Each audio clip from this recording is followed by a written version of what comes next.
How can you stay relaxed and comfortable even while playing a lightning fast groove? Today we'll take a look at a few different fast grooves and fast songs, and we'll talk about 3 methods for mastering a complex drum part.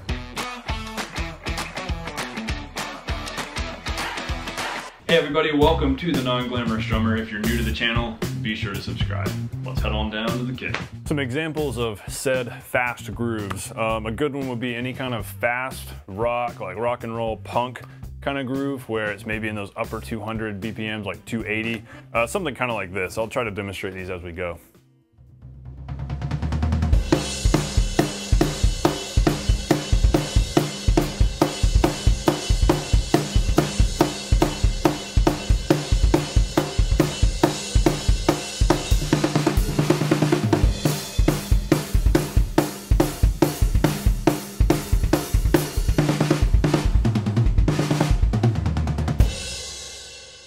Or something like Van Halen, Hot for Teacher. Now, I'm not gonna play this drum groove exactly the way Alex Van Halen played it. I don't even have my double bass pedal set up, but I'm gonna play like a simplified version of just give you an idea of what we're getting into.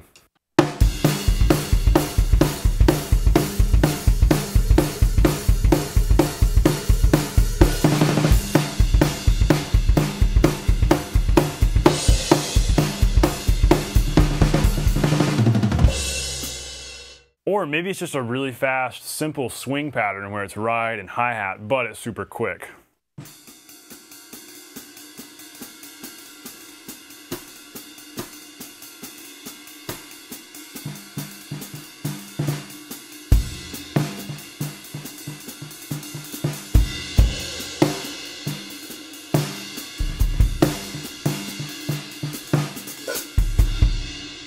The idea with all of these is that you want to be able to play them whether they're quiet or they're loud or they're super fast or they're kind of fast without feeling panicked the entire time. You want to be able to relax and settle into it, because if you're feeling panicked the whole time, your time is probably going to suffer.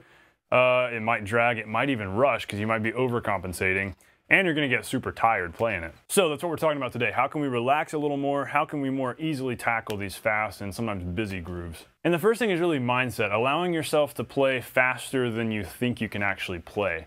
I know that sounds weird. What do I mean by that? Rather than with these quick tempos in your head counting 1, 2, 3, 4, 1, 2, 3, 4, 1, 2, 3, 4, and trying to count all these triplets and all this crazy stuff going on, think of it more as maybe half notes, like 1, 3, 1, 3, 1, 3. And most importantly, set your metronome to that. In all these examples, as I was playing, I had my metronome set to playing half notes. As I was listening to my click playing those, I had the metronome just playing half notes, and that made it way less frantic. Yeah, the less notes your metronome is playing, technically the less precise you might end up being. It's easier to kind of waver and move around a little bit. But most of the time, that's really not that big of a deal. You're probably not going to waver as much as you think you might. When you take out some of the notes that the metronome's playing, it's actually going to help you relax more and listen to yourself more rather than being so glued to it. So that can help a lot. Reduce the subdivision of your metronome to half notes rather than quarters. And if your metronome can't do that, just do the math. If you're trying to play something at 280, cut it to 140 and just have 140 quarter notes, because that's the same as half notes at 280. Also start off playing less notes. So let's say you're wanting to learn Hot for Teacher. So there's all sorts of craziness going on in that song. I have not learned that song. I would have to pull up my bass drum, my double bass drum pedal, and really work at it to really learn all that stuff he's playing, because that's hard. That's really fast and it's hard. The first thing you can do if you're trying to tackle that song at tempo is just simplify it, where maybe you're just playing just simple 1 and 3 on the kick drum, 2 and 4 right here. So the less notes you play, the easier it's going to be to keep up, and at least then you can play along with the song and get a feel for the overall flow of the song, and maybe start to listen to some of the fills, and then from there begin to add to the groove. The idea there is just simplify the part so that you can more easily play it quicker. And also lighten it. So a lot of these parts are also very loud, besides the jazz example. If we're playing something punk rock, that's going to be loud. If we're playing Hot for Teacher, that's going to be loud. But what if you bring down the dynamic, bring it all down to a comfortable mezzo forte, so you're not even having to move your arm much, and it can just be a relaxed. That's a lot easier than boom, ba-ka, boom, ba-ka, boom, ba-ka. The louder you go, the harder it is to stay relaxed. And so as you're learning these kinds of things, bring the volume down a bunch. Learn it that way first. Get it comfortable at a mezzo forte, as quiet as you need to go, and then from there, gradually bring the dynamic up.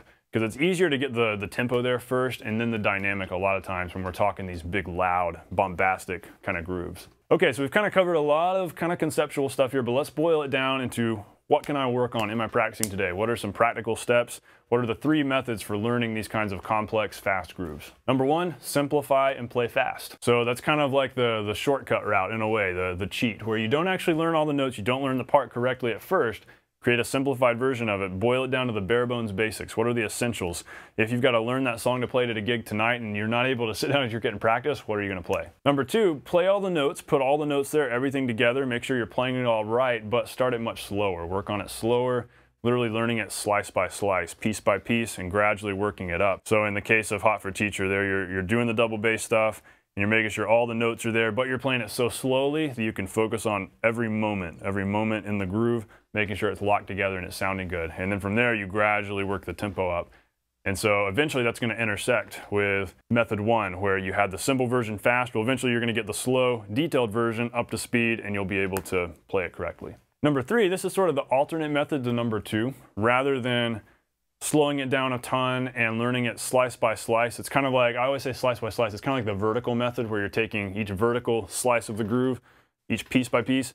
Well, the other way to do it is kind of the horizontal, the lateral way of learning, taking the kick drum part, learning the kick drum part, taking the snare part, learning the snare part, learning the right hand, whatever timekeeping part. Going back to the Van Halen song, so learn the double bass part first, get that comfortable playing all the crazy double bass stuff. Maybe go to the intro solo thing last, don't worry about that immediately, but get the basic part of the groove down. So take it one instrument, one limb at a time, one layer at a time, and gradually begin to layer things on top of each other. And I think that's a really great alternate way of learning, because sometimes that can work better than the slice by slice method. I think it's best to do both ways. Try learning it really slow, piece by piece, and then also learning it part by part. And also the power of breaking things apart into layer by layer there, instrument by instrument, it forces you to think about, okay, what's the limiting factor here? What is it in this drum part that's keeping me from playing it at tempo? In Hot for Teacher, it's probably the double bass part. I know that's what's going to slow me down. If I hook up my double bass pedal right now and start practicing it, I'm going to have to spend some time on that, making sure I got that down before I can add everything else in. So a lot of times with complex and fast grooves, there's a specific part that is bogging it down, and that's what you want to focus on, spend the most time on, because maybe once you get that up to speed, everything else will follow. I hope this video really helped you out and provided you with something valuable to incorporate into your practicing today. If so, be sure to share the video and become a fellow Non-Glamour subscriber if you haven't already. Thanks guys, I'll see you on the next video.